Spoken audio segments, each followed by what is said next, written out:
like the Diff, except you haven't streamed that in a while. Should we just do it for old time's sake? Yeah. Okay, are you ready to say the into the mic?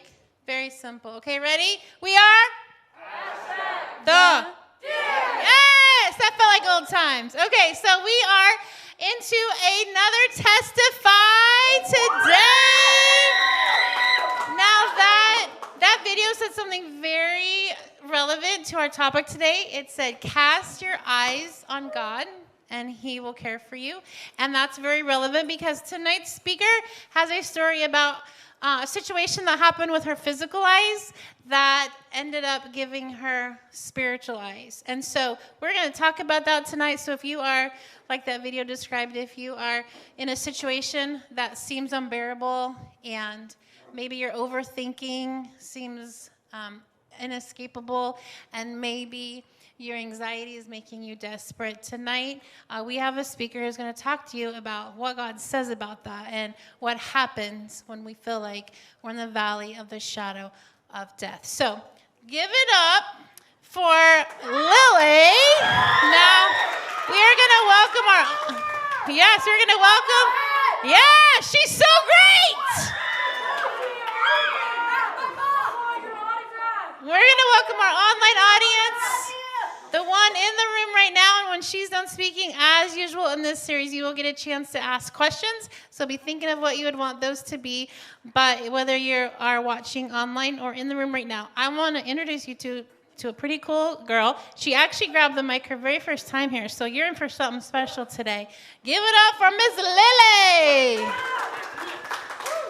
Hi, guys. Okay, so today I'm going to be talking about when fear and worry took over my life. You knew that, but still. So before I start, I just want to give a little bit of a background of my life. I have two siblings, my older sister, Maddie, and my younger brother, Brady, and two amazing parents, Justin and Kristen Hayes. I've always grown up in a Christian household. My dad working for Young Life, which is a Christian ministry to bring teenagers to Jesus, and my mom working in churches, so I've always had God as a big part of my life. But tonight I'm mainly going to be focusing on how an event in the year of 2010 or 2011. So basically, that whole year was pretty rough for us. My dad lost his job, and then his mom passed away. We ended up moving here to get a new job for my dad, and we had to put our family dog to sleep. And then my eye injury, which is the main thing that I'm going to be talking about tonight. What happened with my eye is we were doing yard work, and there was a weed that was really hard for me to get, and I was 5 years old, so I was pretty little and scrawny, so I couldn't really get it. And I was using a tool it's basically a pronged tool that you put under the dirt and pop up to get the weed. So I asked my mom for help with this one weed, and she wasn't, she couldn't help me. She was doing something else, so she said to ask my sister.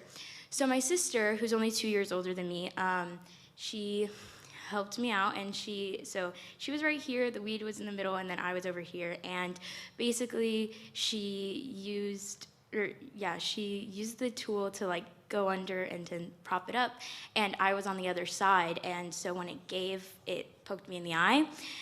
Can you just pause so we can all let out a big groan? Yeah, so it was pretty bad. It didn't never mind, wait. Sorry. So then we went to the ER, and I got transported to OHSU in Portland, and they have this renowned KCI Institute, which is the place that I went to, thankfully. And so we knew it was bad, but we didn't really have any answers. We waited for a specialist, and he finally came that night at midnight, and he asked me to cover my good eye, my left eye, and he held up some fingers, and he said, "Can you see how many fingers I'm holding up?" And I said, "No." And then he wove his hand, and he said, "Can you see my hand?" And I said, "No." At this point, my parents thought that I was blind, and it was really hard for them. A verse that really spoke to me about this part of my situation was Isaiah 55, 8 through 9. "For my thoughts are not your thoughts, neither are my ways or your ways, my ways, declares the Lord. For as heavens are higher than the earth, so are my ways higher than your ways, and my thoughts higher than your thoughts.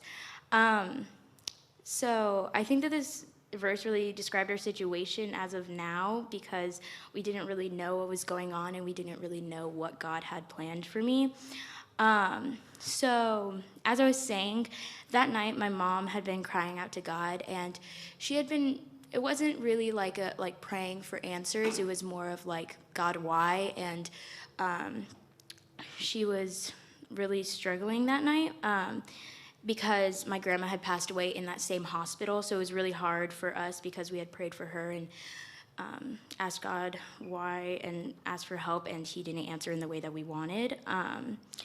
And then she said that the Lord told her that she had a spirit of despair, and so once she heard him, she started to pray with more faith. And then she started speaking in tongues, actually, and when she had finished, she felt an overwhelming peace from the Lord.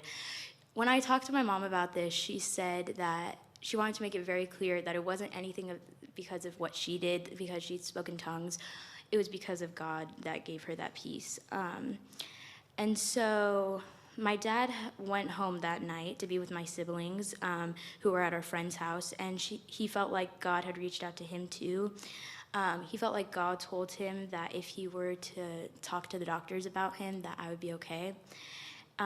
So the next day, when my surgery was planned, my dad prayed for the doctors and told them that God would be with them during the procedure. So after that happened, after my procedure and we went home, the next few months were really hard for me. I had to wear an eye guard that was like metal, and it was really embarrassing. I had to do really painful drops. I had to do 4 drops a day, 4 times a day, so 16 drops every day, and it was really bad. And I really couldn't be active or play much.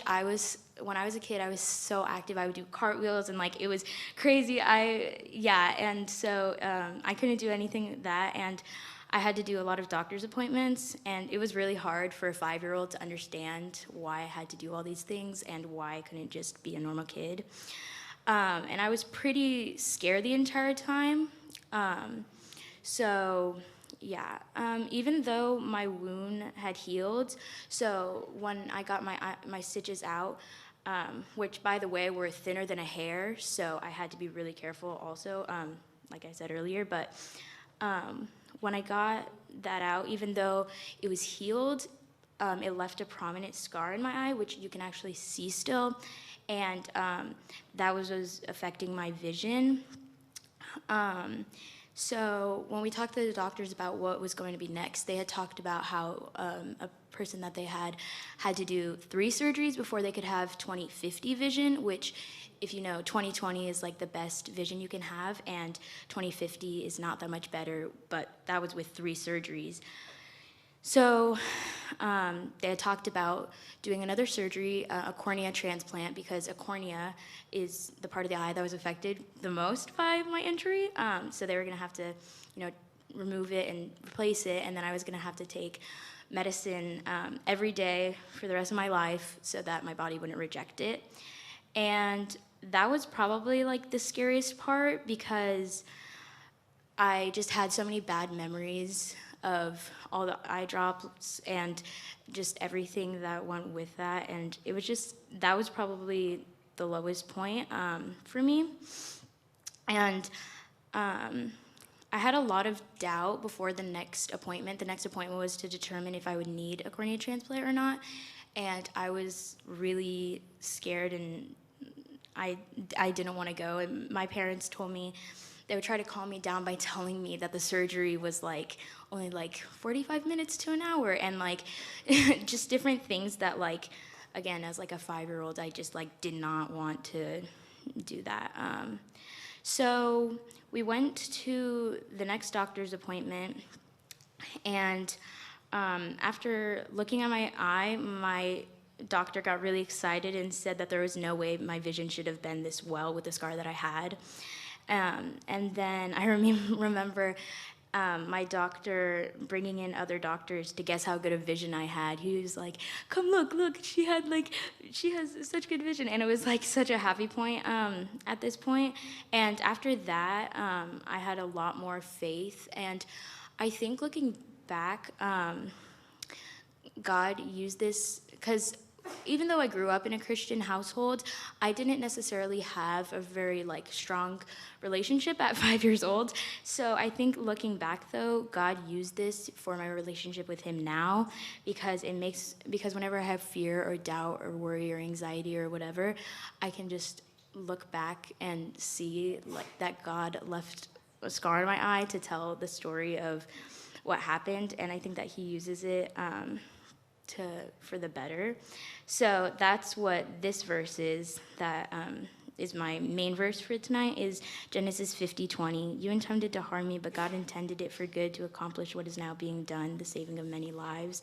And I think that that's really cool how God used my story and this to be able to share with other people, because now instead of just looking at the scar and being like, guys, I have a scar on my eye. It's now being able to be used to tell about the miracle that God did and how he really impacted my life.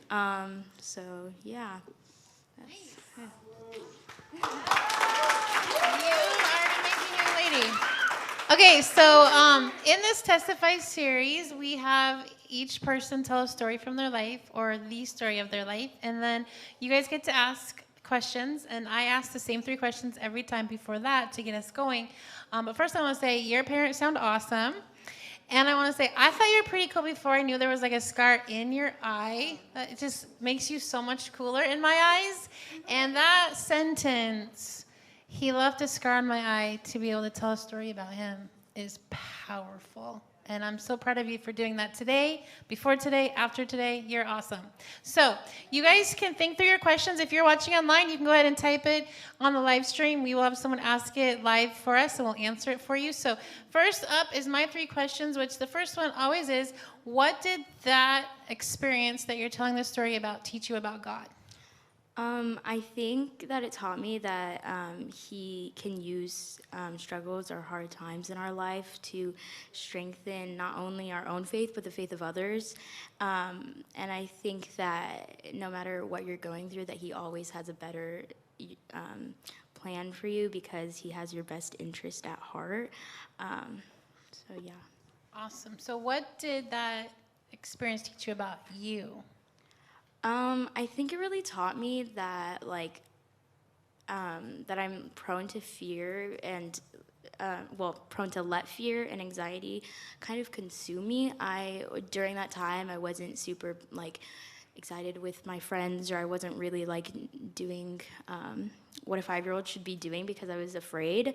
And I think that now though that I can, looking back, I can let this let God consume me, and I can use this as a reminder that he's always there for me and will never leave me. So I think that it's good to know those hard things about yourself, because then you know how to prevent it and know how to let God prevent it. So You're a pretty awesome young lady.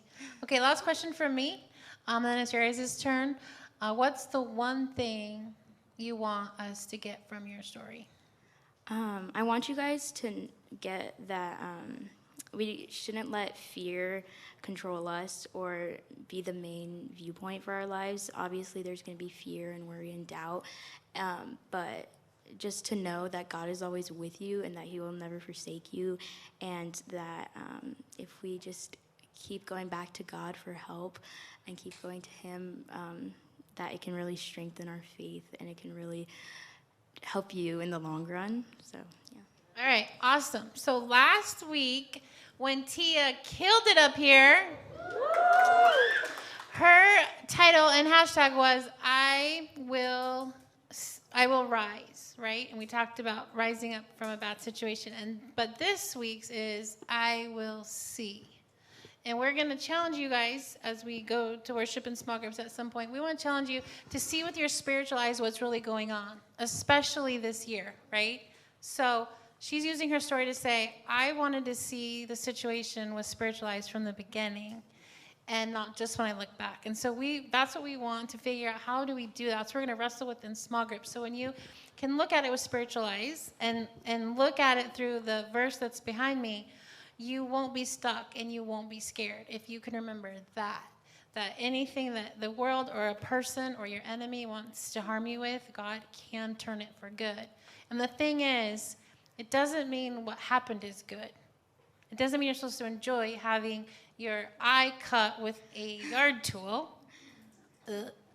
It means God can redeem anything. And the end of the story is going to redeem the beginning of the story. And that is true for her eye, and it's true for your struggle right now, whatever it is. What the world is saying, I'm going to destroy you with, God is saying, I am going to redeem you with. And so we want you to take that into your worship time, your life, your small group time. I have a quote from our amazing pastor, Mark Newell, and it sums up this verse. It says, what man does to us, God can work for us.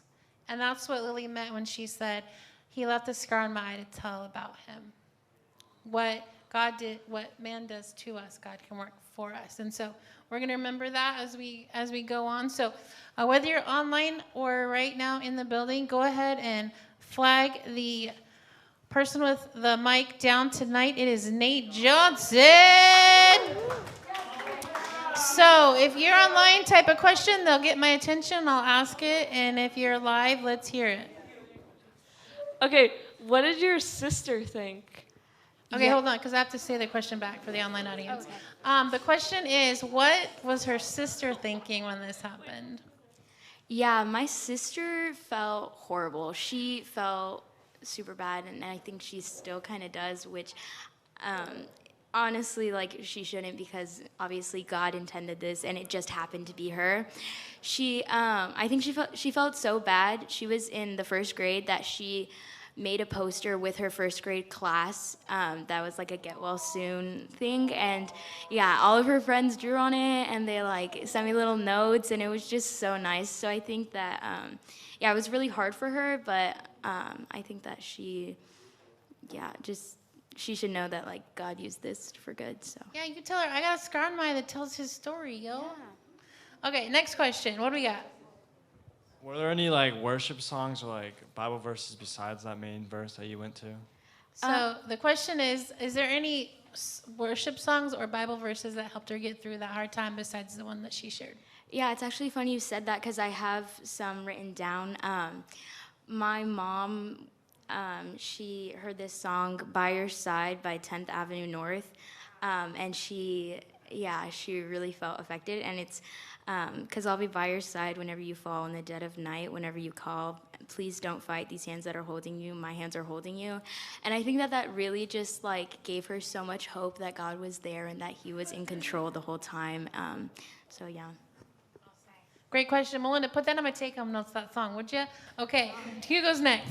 In one point of your life, did you think that God spoke to you specifically about what your problems? Do you mean about her eye? Yeah. Okay, so the question is, when and how did you feel God talking to you about your eye problem, where it went from a physical injury to a spiritual thing? Honestly, I don't know. I think that like when we were here and we were talking about different events in our lives, I thought that this was just like, oh, this is like a cool one. Maybe like I'll use this. And I was like, if I change my mind about this one, like I'll let you know, Chris. And I think honestly, I wasn't gonna let her. I honestly think that like by doing this and writing it out and talking with my parents more, I think that this is where I mainly realized that this was like that God wanted me to tell the story of my eye, but also like be like, yeah, and God healed me with it, and like, talk about God, because before I could just be like showing my new friends like, hey, I got this scar in my eye and I had six stitches in my eyeball, like this is so cool. But I think that now like God actually now has showed me that this is a really important part of my spiritual journey with him and what he wants me to share with everyone. You know what's cool about that is you asked the question, but you are part of the answer. Are you listening? I can't say your name online. Yeah, you. You asked the question, but you are part of the answer. That her getting up here is creating that very thing. So that's pretty cool.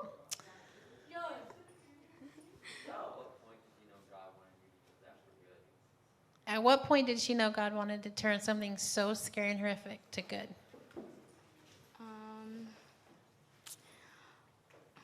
Honestly, I think that like as I was getting older, I don't know if there's like a super specific point, but I think getting older, when I look back on this, I didn't want to look back at it in a negative way, and so I was trying to find answers.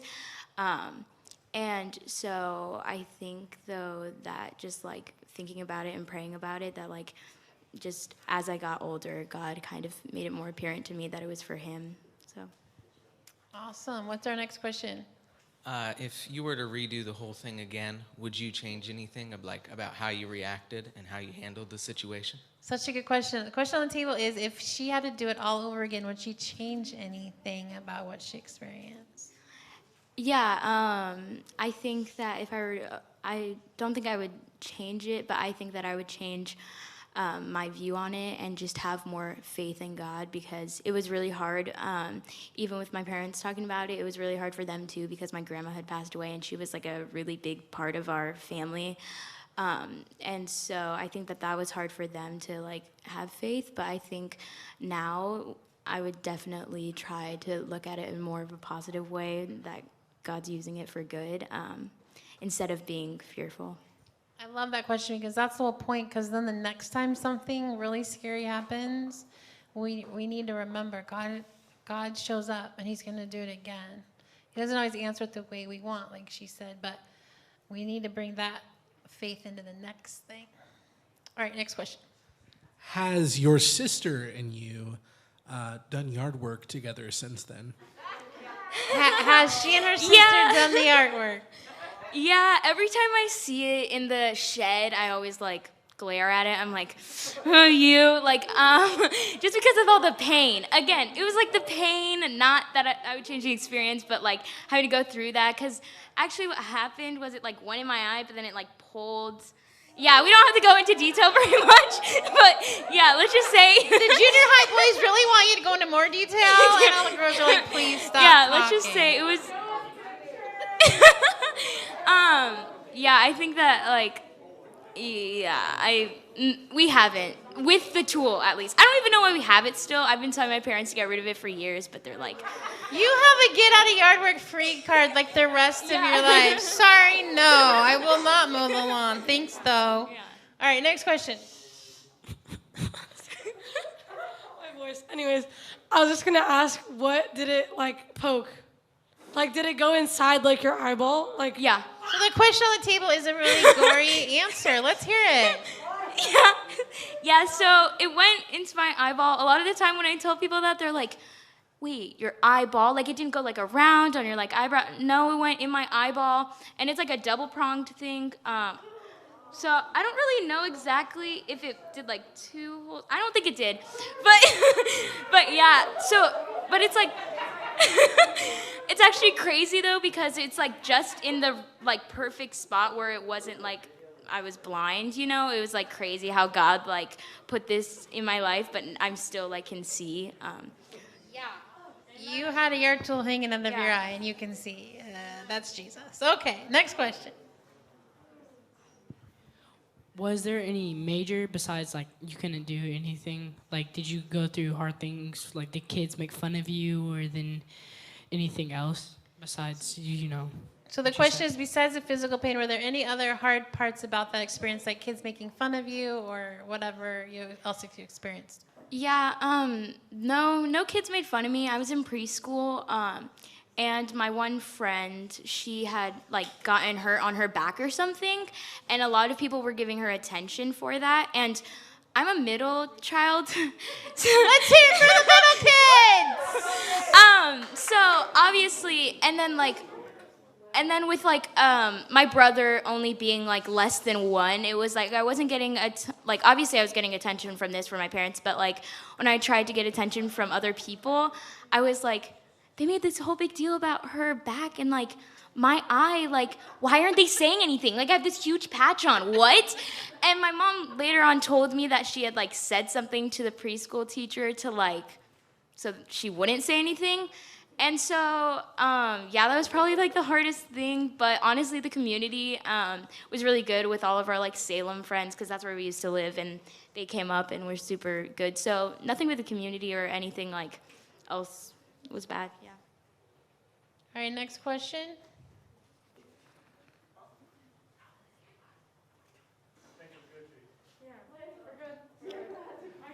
No, he doesn't. We're good.